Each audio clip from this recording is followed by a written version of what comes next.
Hello, sports fans. Welcome to Howard on Sports. My name is Howard.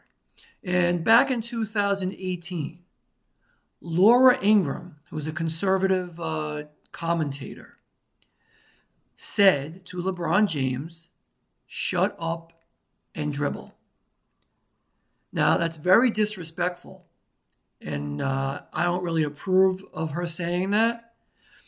But I kind of get the sentiment of it. I think what she's saying is, and it goes the same thing for a lot of sports fans, is we don't want to hear your political opinions. You're paid a lot of money. Just go out there and play and entertain us so that we can escape. Because the world is so divided, it's so screwed up.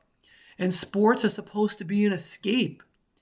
But in this time of social media, a lot of athletes want to give their opinions on all sorts of things. And sometimes I wish they wouldn't. But you know what? They have a right to. There's nothing wrong with it. If someone is strongly opinionated, they have a right to share that opinion. But sometimes I don't want to hear it. Like when Greg Popovich was coaching the Spurs, he was very opinionated. And he would get up there on his bully pulpit and talk about social issues. The same thing with Steve Kerr. And again, they're entitled to do it. And there are people who think that they are heroes for speaking out on issues. And they say, well, if you're silent, then you're a co-conspirator. You're part of the problem. You know, if you have access, if you have a microphone, you're morally obligated to speak out on the issues of the day. But other people are like, no, this is sports. This is our escape. We don't want to hear it. So I can see both points of view. I would definitely say to Laura Ingraham, that particular quote, I don't know, it's not nice. You know what I mean? It makes her come off like a jerk.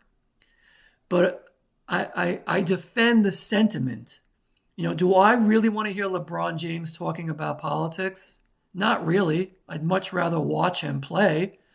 I watched him play last night. The Knicks played the Lakers, and the fact that he could still be out on the court as, he's not incredible anymore, but he's still very good at his age. Like, wow, amazing.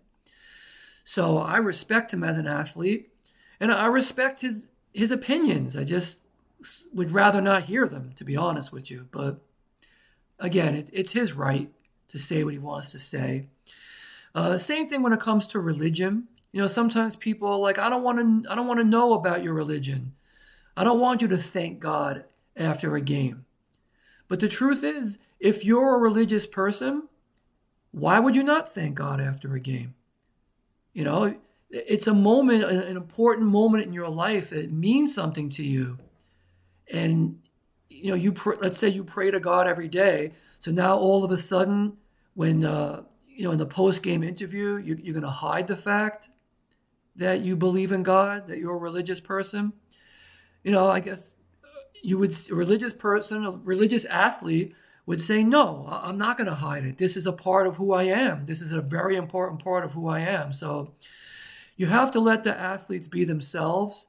But yes, in an ideal world, the athletes would just play, like little wind-up toys. And then we would enjoy them and be entertained by them and escape the crazy state of our country.